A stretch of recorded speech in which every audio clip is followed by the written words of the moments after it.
Hi, good morning, good afternoon, good evening, from wherever in the world it is that you may be joining us. And you're literally joining us from all over the world. We have about 20 something countries represented, so thank you. Thank you for taking the time. I'm Tarin Almanzar, the Dean of Admissions and Financial Aid, and this is another webinar from our department and giving you a little bit of a window view of CJS, Columbia Graduate School of Journalism, and its leadership. Before we begin, we're going to be running a short clip as a great way of introducing today's distinguished guest, our Dean of Academic Affairs, Linh Tu. Jim, if we can show a clip.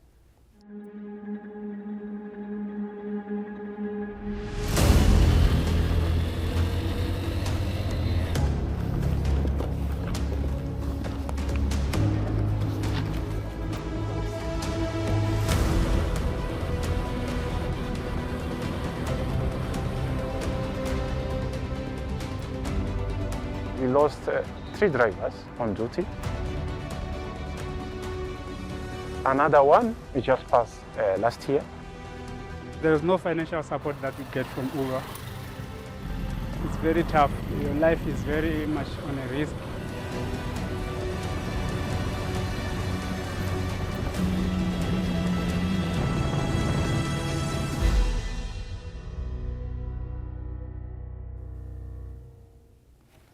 Du, thank you so much for being here today. I'm very glad to be here. Thanks for having me. Yes, so as we just saw in that clip, although you are our Dean of Academic Affairs, he's also an alum of the graduate. Yes, a proud alum. Can you tell us a little bit about the work that you've been doing, as we saw in that clip? Yeah, so that was just kind of the trailer intro to a series that we've been working on. When I say we, it's really an all CJS production. So I co-direct with Sebastian Tenner, who was an alum, but also my former student. And the executive producers of the series are both alumni from many years ago. And then our associate producer was an alumni. Our researchers are both in that alumni, and even our PA is an alumni. So at least 8 or 9 Columbia Journalism School students or alumni worked on that series. So I was very, very excited because many of them I trained myself. So I kind of knew I was getting the best already. So yeah, it's very exciting to be able to work with former students and other alumni that have come through here. Is that what drew you to this position, to be academic dean? I don't know. That's a curveball. Yeah, just so you all know. That's a great question. So I've been a journalist for, I went to school here. Right after school, I started my career. I graduated in 1999. I became a journalist right away. So the last 25 years, I was a journalist. Then I started teaching here as an adjunct, and then about 16 years ago, I became a full-time professor. And about a year ago, I took on this post. So my joke is that there's like 2 more jobs I haven't done at the school, right? And so one of the things that kind of the natural evolution was that I didn't want a job where I couldn't do the journalism. And so that was really important to me because journalists want to get out of the field. Being a dean is very administrative, but also at the same time, I love teaching. So everything that I do in the field, I want to bring immediately to the classroom. And so you'll see that a lot here, not just with myself, but other professors. And that's kind of the ethos of the school. It's like, we're living, breathing institution of journalism. We live in the real world. Our students report from day one, and we can talk more about that. But yeah, the reason I love this post is because I still have the identity of a journalist, and I get to work with up-and-coming journalists every day. That's very inspiring, and what you're hearing here is that he is a journalist and our faculty as well. So you all have an ear to the ground, especially when it comes to building leadership skills and the critical thinking skills that are needed in the ebbs and flow that is journalism. Can you tell me a little bit about the fundamental skills that students will gain here, no matter where they come from or where they're at in their career? Yeah, so journalism is funny. It's an industry, it's a calling, but it's also a set of skills, right? And so if I really had to quickly delineate them, like what a journalist does, independent of your medium, you could be a podcaster, you could be a writer, you could be a filmmaker like I am. But basically what we do is we find information, we verify that information, which is more critical than ever, right? Verifying that information. Yes. We contextualize that information, meaning we learn things about the world, but how do you explain that? Which leads to us presenting the information, and you have to do it quickly and cogently. And those are the skills that, regardless of, again, of where you end up working, are invaluable. And so journalism is that. And then, you know, on top of that, there's the ethics of journalism, the kind of legal aspects of journalism. So there's a lot. But what we do is we find out information, we find stories, and then we tell those stories. That is, as you've heard, that is the key thing, and it holds or transcends the test of time, as we have seen with Tu, 1999, to current alums, current students. So do you think what's the enduring value of a journalism education? You know, it's funny. When I was a student here, to be honest with you, I didn't have to be a student here. I could have, you know, gone to work at a little news. You know, back then we had these things called newspapers. You know, I could have gone to work at a newspaper for a couple of years. Really, you know, worked under a good editor. Maybe got promoted to a bigger position. Maybe went to a bigger market, and so on and so forth. And that's where most journalists of my generation, you know, kind of cut their teeth. And so I really didn't have to go to journalism school, but what journalism school gave me was frankly a shortcut. I learned so many skills so quickly that I really furthered my career. Today, people often ask me, so why should I go to journalism school, right? And I say, well, it's not like law or medicine where you actually have to go to those schools to get those degrees, right? We don't have to, but more so than ever, especially in the climate where honestly, where newsrooms are shrinking, there's a layer of editing that no longer exists. When I was a young journalist, you worked somewhere, and when you messed up, your editor lit into you. Right. And it was a lesson you'd never forget, right?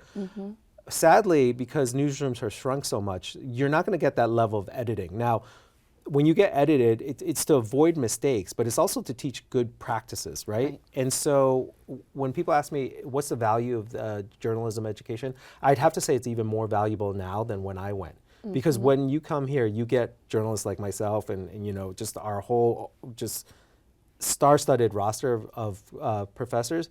They're going to edit you. And so it's not a very academic setting. It's not like professor-student, which we are, professors and student, but it's really editor-reporter. And that relationship is important because that relationship in the real world has so eroded that I don't think you can get that kind of rigorous kind of training anywhere else.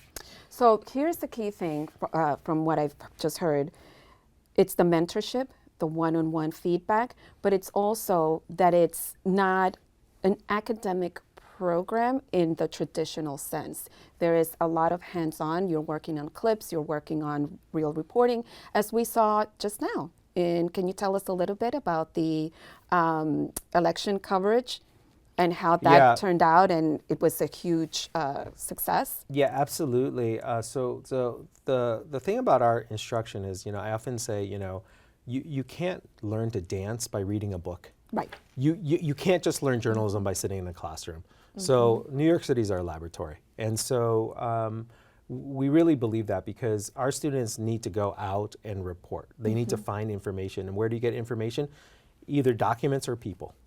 Right? And so, you know, sometimes the documents you can find online, the people you're not going to find online. You got to go to the Bronx, you got to go to Staten Island, you got to go find those people. And so really, in that setting, it's not like you're going to submit a term paper, I'm going to edit it.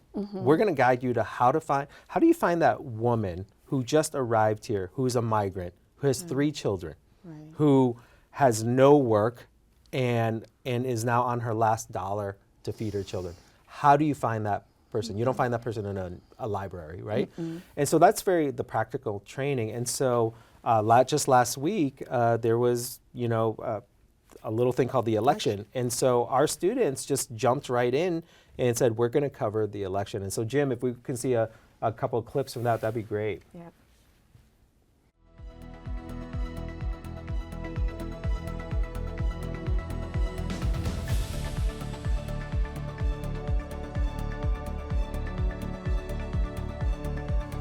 The polls are closed and the election is underway. Will voters make Vice President Kamala Harris the first woman to lead the US, or will former President Donald Trump return to power? Coming to you live from Columbia University in New York City. Good evening and welcome to our 2024 election coverage. I'm Callum Foote. And I'm Tarin, and throughout the night we'll be bringing you live updates as America votes, from key races to the issues that matter most to voters this election. We'll also be checking in with our reporters across the East Coast, consulting with experts and breaking down the data as we watch democracy in action.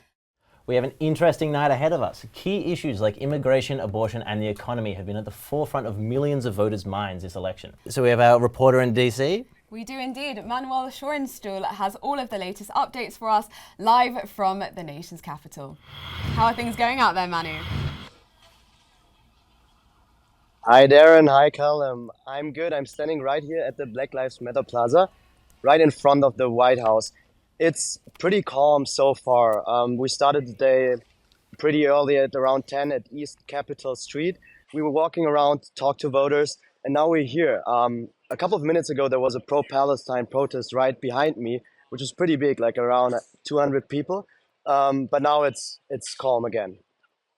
What are voters that most concerned about as the election results start coming in? Yeah, we asked people if they have faith in the election results, and most of the voters actually said they have faith that most of the election results will be fine, and they had trust in the system. Well, CJ, we know that the event that you're at is titled Victory Party. Would you say that crowds are feeling confident this early on already?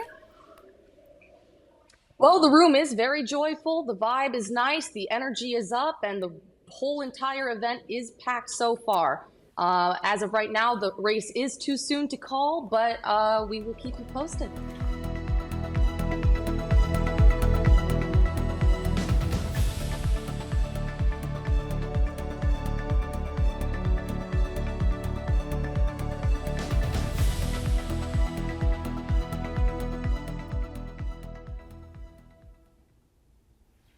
Impressive. Even more impressive there, that was about 9 weeks into the school year. So, this is what I mean when you jump in, you saw Manuel in DC, CJ, I think at a bar in Midtown. Yes. So they're out in the field. And so, 9 weeks into the semester, they're already covering important stories. So again, you're thrown out into New York City, the greatest city in the world, if you were to ask me. So let me ask you. Students are coming in, and I saw that there, with various degrees of journalism background and experience. And as you said, in 9 weeks, you're out. How does the school, how do you mentor the students? How do you coach them? How do you bring them forth if they're at different stages of experience, background, exposure into journalism? Well, a couple things about that, Tarin, is that the first thing is the faculty-student ratio is ridiculous. Most classes you'll have 10, 12, maybe 14 students to one professor, often two professors. And so that ratio is key because it gives you, again, we're not professors that are on a stage talking. We're collaborating with our students. And so that requires a lot of one-on-one time. So you'll have time in the classroom, but also office hours, right? And it's not uncommon for someone to text me, late and say, hey, I'm out at this place, I'm out at a rally, this is happening, what should I be doing, right? And so while we have the classroom time, most of the learning is actually out of the classroom. And so for someone who's never done this before, it might be intimidating, right? Yes. To be honest with you, someone who's done it for 25 years, it's still intimidating, right? The act of journalism never gets not challenging. And I think the important thing is that the professors remember that, and because the professors are doing it every day. So we can give real practical advice. It's like, I can't find this source, or this one woman won't call me back. We'll be like, have you tried this? Right? Or you need to call her 10 more times. Whatever the advice is, it's based on real practical stuff that we probably have done, right? There's not an actual manual on how journalism is done. It's what you learn in the field. So that level of kind of mentorship, really intimate relationship with the student is important. The second part of it is the students that tend to apply here want it. Like very few people are accidental journalists, right? It's not like a career that is for the faint of heart. And so those who come here have the energy, and so that's what we're looking for candidates, right? People who have the energy, who have the desire. We don't need the experience. That's the point of the year. Right. That's the point of the year. And so when, like I said, it's even more valuable now than when I was a student, right? Because now we're going to give you the experience. And frankly, I'm making this up, but probably 1 year here is 3.5 years in the real world if you were kind of try to figure it out yourself. And you know, and that you know, you can do that. You can do that. But this is a really concentrated version of learning, and so that's an important thing for students who might be or candidates who might be fearful to say, I've never committed an active journalism. We don't care. That's the point. If you are already an established journalist, there's no reason for you to come here, right? That said, for journalists who have some experience, right? You might have a year or 2 or 3 even of experience. Maybe you've been a city reporter, but you've never done podcasting. Right. Or maybe you've done, you kind of tinkered with video a little bit because someone told you you had to do video in your job, but you want to learn it for real. And so, so the idea here is that we'll meet you where you are. And so if you've never had experience, if you start here and you go there, it's a win. But if you start here and you go there, it's also a win, right? And so we're talking about the way we evaluate our students is progress. Yes. It's not an A, B, C, D. In fact, we don't have grades. We're pass, fail intentionally because we're not talking about some numeric kind of evaluation of student. We're looking at progress, and progress is key for us. And so that's why it doesn't matter where you start. You're going to progress before the end of the year. I love that you said that because that is one of the key questions that we get. How competitive is the environment? Am I competing with the person next to me? And nothing like hearing it from the Dean of Academic Affairs who's dealing with the students on a day-to-day basis. But, you know, that's one of the beautiful things of this building when you walk into Pulitzer Hall, the sense of community, the sense of support that you're going to get from faculty, administrators, alumni, and also your fellow students. So we talked a little bit about, about the students. Let's talk a little bit about CJS as an institution, as the world leader in journalism education. How does CJS know what is happening now, but we're very well known to see what's coming down the pike and what it's needed. Yeah. How does that process, what does that look like? How do you know? Well, so you know, the audience here I'm presuming people who are thinking about journalism school. So you might be applying to here or one of our peer institutions, right? And so, you know, and honestly, what Dean Cobb and I believe in, more journalists, the better. If you come here, we're happy. If you commit your acts of journalism somewhere else, we're delighted as well. More journalism is better. Our advantage, and when someone asks me why Columbia, right, and why, and it's exactly what you're saying, the leadership aspect, the knowing what's going, coming up the pike, right? So there's many reasons for that. One is, in fact, our alumni base. If you go into any newsroom, the leadership is generally graduates of Columbia journalism. I mean, that's just not marketing, that's reality. You call up any newsroom, someone went to Columbia journalism there. And the reason that happens is when people become leaders in those newsrooms, they hire our students because they know the training that happens, right? And so it's symbiotic. Once people are in the newsrooms, there's a feedback loop. They'll say, these are the things that are going on. Leaders will come back and speak to us. Leaders will come back and teach for us, right? Leaders will come back and just, hey, do you have a candidate? I have a job opening, right? And so it's that feedback loop that makes us aware of what's really happening in the real world, right? And so that's one, that's important. Two, the faculty themselves, we're all working journalists, right? And so that's really important. We're not academic journalists where, you know, we talk about journalism in theory. Every day we're producing podcasts, movies, writing books, like literally every day our faculty are publishing, both our full-time and adjunct faculty. And so that's important as well because we're engaging in professional journalism, we invariably it spills into our curriculum, right? We can't help it because we teach what we do. And really the third thing I think that sets us apart from every other institution is that we're part of a great research university. We're one of 17 schools at Columbia.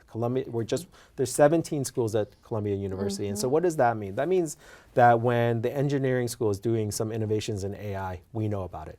We have a climate school. When they are doing something, we know about it. And not only do we just know about it, we partner with them on that. And so it's this idea of this, you know, we have connections immediately to the field through our alumni. We have connections to the field through our current faculty, but also we have a world view because we are part of a world-class institution. And so that's where there's not another journalism school with that combination.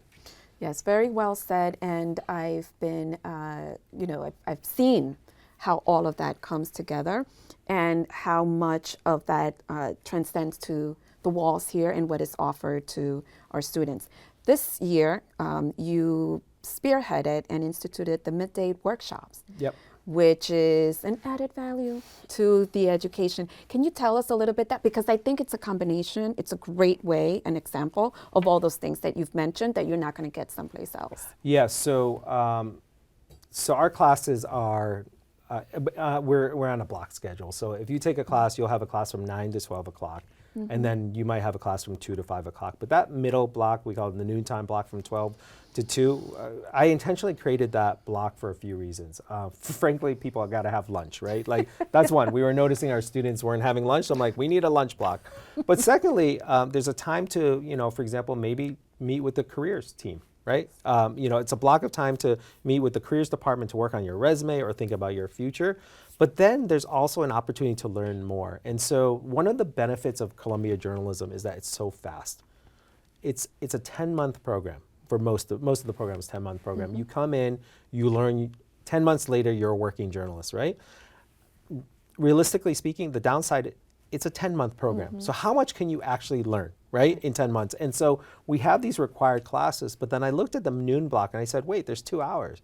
If you're not having lunch and you're not having a careers meeting, maybe you could be learning something, right? And so we've instituted things like an audio workshop, a mobile video workshop, AI training. And so these are not degreed and they're not graded courses, but they're just an additional add-on learning benefit for all of our students. No extra cost. We eat the cost. We hire the instructors. We eat the cost. And it's just another opportunity for our students to learn something else if they choose. That's the key thing. The choice is very important for students. So you can come through here and never take a noontime class, but I think most of our students, and in fact, I think all of our students have signed up for one of those, 3, 4, 5-day tutorials. Right. And that is one of the beautiful things of being here, how much of a thought the student body, their needs, from food to extra training that they may need. Here's my question to you. Dean Jelani Cobb has identified pillars, priorities. Can you tell us, and it includes climate, AI, democracy, access. Can you tell us your take on that, on those priorities, and how that's coming into play with everything that you're planning for the students? So, Tarin, what you're talking about is CJS 2030. And if you ever hear the term CJS 2030 around here, what it means is Columbia Journalism School, where we see us going up to 2030. There's a set of priorities for the next, I guess, 6 years now, right? That we have to focus on. And when we say we, journalists and by extension, society, right? Things that matter, climate matters. AI, we've seen dramatic impact of everything from technology to business to education through AI.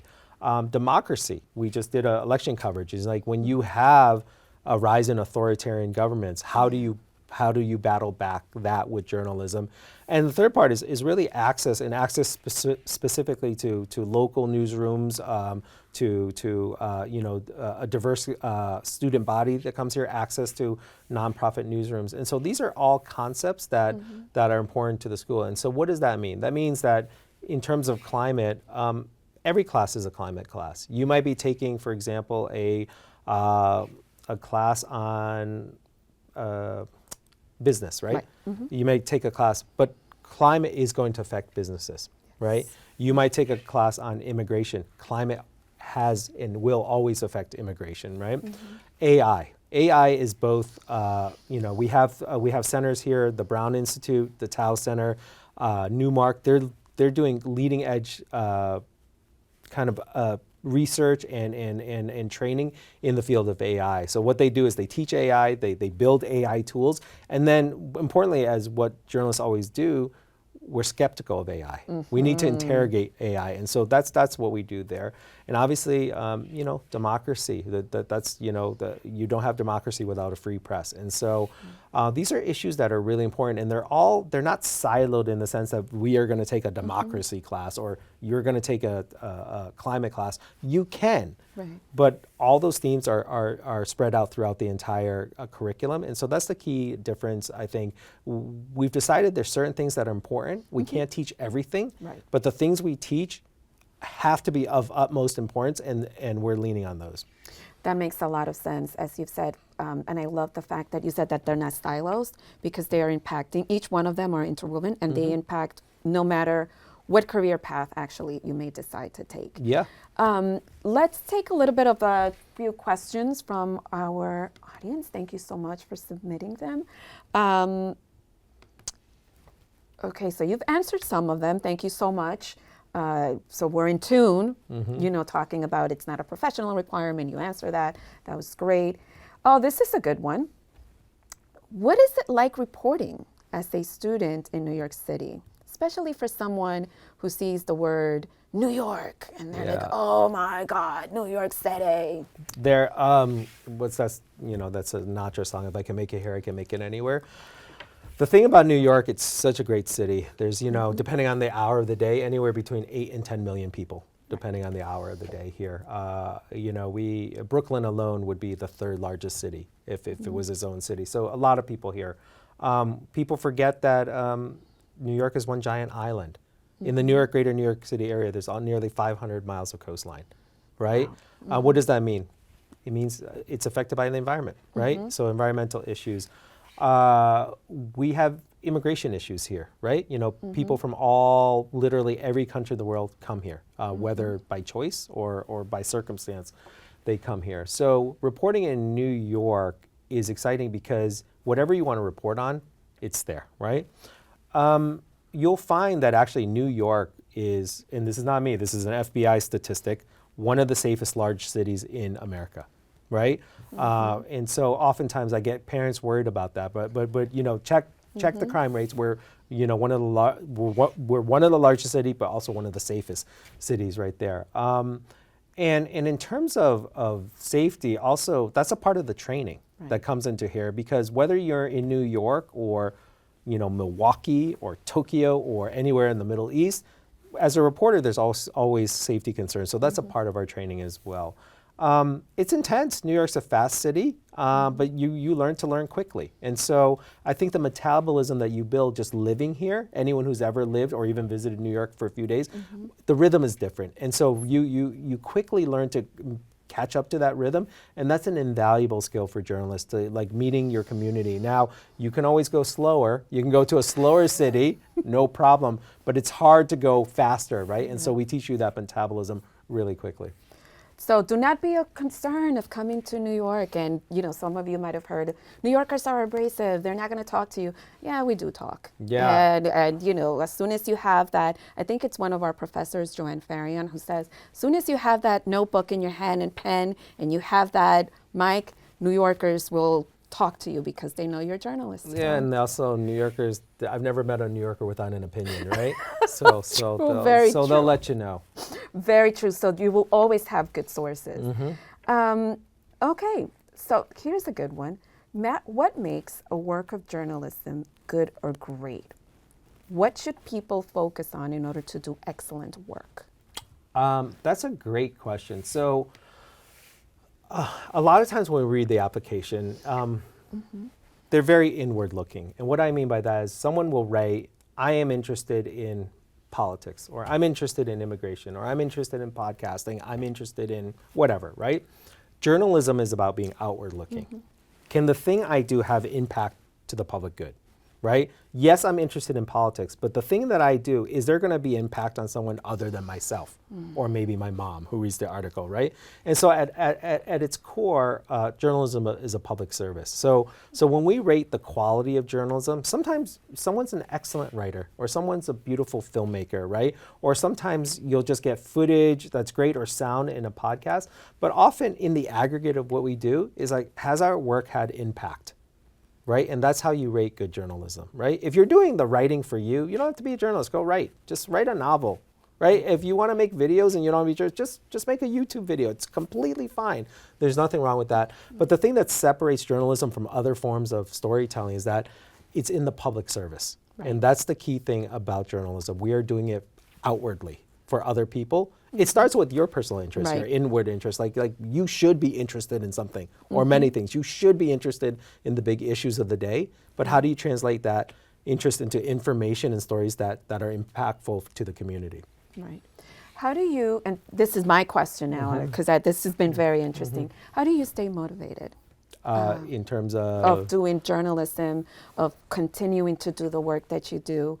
Where do you get that motivation? How do you not, right? We live in crazy times. Climate is not a couple hundred years issue, not even 50 years issue. It's a today issue, right? Democracy. It's like we have politicians who are going out and saying, what you are doing, you should not be doing. And what do journalists do? We find the truth, right? Like how is that possible? Also, technological revolution. We're in the age of AI. Our day by day, second by second, innovations are happening that are going to have profound impact on my children and their children, right? So I think the motivation comes from the fact that these times are there isn't a better time to report. I think every generation says that, but truly right now we're meeting these accesses that sometimes creates a lot of anxiety, a lot of doubt, kind of a lot of worry. And for me at least, and I think most journalists, like channeling that doubt, worry, kind of that fear into action. Journalism is a way of doing that. And how can I make sense of the madness? And so that's what keeps me motivated. And I think if you asked 100 journalists, 99, if not 100 of them would say the same thing. Great response in terms of what can sometimes feel like it could be a daunting career or calling, as you say. I mean, there's a difference between like, am I exhausted after I do a film in South Africa? 100%. It's hard work. I'm exhausted, but I'm not burnt out. Right? Those are two different things. And so I think in journalism right now, it's like, it's the motivation and the kind of the work that you have to do is so tough. But if you're remembering, why am I doing this? The burnout doesn't happen because you're mission driven. And I think that's the important thing about this school is like people who come here, they're coming here for a mission. Again, whether you want to cover climate, or immigration, politics, whatever, you pick your mission and that drives you. So for those of you who might be thinking, maybe I'll get burnout, if the motivation is there, if you have this belief in what you need to do and going out there, this is the right environment. And I'll have to say, I'm not a journalist, but I've been in this school for a lot of years. I'm older than I look, or that I want to look. So what I do have to say is that the field of journalism is forever changing. It's never boring. It's an environment, it's a community and I keep saying the word community because that's really what it is. It's a wonderful community and it has purpose. My last question to you, think back to when you were applying. What advice or what you wish somebody would have told you as you were putting your application together and you were thinking about applying to the J School, but also looking to what you wanted to accomplish as a journalist? Yeah, so that was a long time ago when I applied because I've been doing journalism for more than half my life now. The thing I would say is like, the two parts I was saying before, have that inherent interest. Be an interested person. If you're someone who's not typically interested in things, maybe not the career for you. But if you have deep interest in everything from, maybe women's reproductive rights, you're interested in pollution, you're interested in sports, right? You're interested in the entertainment industry, whatever. It doesn't matter what it is. If you have that interest, that's a starting point. The second thing is that key part is like, does my interest have value? Is there a way I can turn this interest into something in the public good? Because that's really important. That's what separates someone who can do this for a while and others who are like, it's a little too hard for me. And I think the kind of common kind of denominator with the students that really succeed here is that second part. You might not be able to figure it right away. You might be at home listening to the streams like, I don't know, I'm interested in a theater. How am I going to translate that? Don't worry about it. At least you have the beginning interest. Well, our job is to help you figure out how do you translate that interest into something that in the public good. And so that's my biggest advice, being interested and be ready to translate that interest into something else. Excellent words. Great way for us to end this webinar. Is there anything else that you would like to say or maybe that I didn't ask before we say goodbye? No. So if you are streaming in now or later, I fully believe it. Dean Almanzar asked before, what motivated me to stay in journalism, I gave you that answer, but also what motivates me to be an educator is the students. And so if you're streaming this right now, you can reach out to her office, but also my email is dnt3, David Nancy Thomas 3 at columbia.edu. Shoot me an email and I will reply to it. We're really, we really think that's an important part of it, finding out who you are. Sometimes I might tell you, you know what, maybe this isn't the right thing for you right now. Right? I'll never say it's never the right thing for you, but right now. And we'd like to have those conversations because when we get you here as students, we want you to feel that you've made the right choice. And that's key for us, right? And so email me, David, dnt3 at columbia.edu, or we can put it on the screen or something like that later on. And I'm glad to talk with you. I think that's actually a great joy of mine, getting to know the students even before they're students here. Take him up on that offer. I can tell you, he means it. So with that, thank you so much again, Tu. Thank you. And thank you everybody for joining us. And I said goodbye, it's not goodbye. This is until later. We'll have so much more opportunities for us to continue the conversation, reach out to my department, and hopefully we'll see you here as a student and we can chat for when you saw Tu and I in this wonderful webinar. So with that, good morning, good afternoon, good evening from wherever it is that you have joined us today.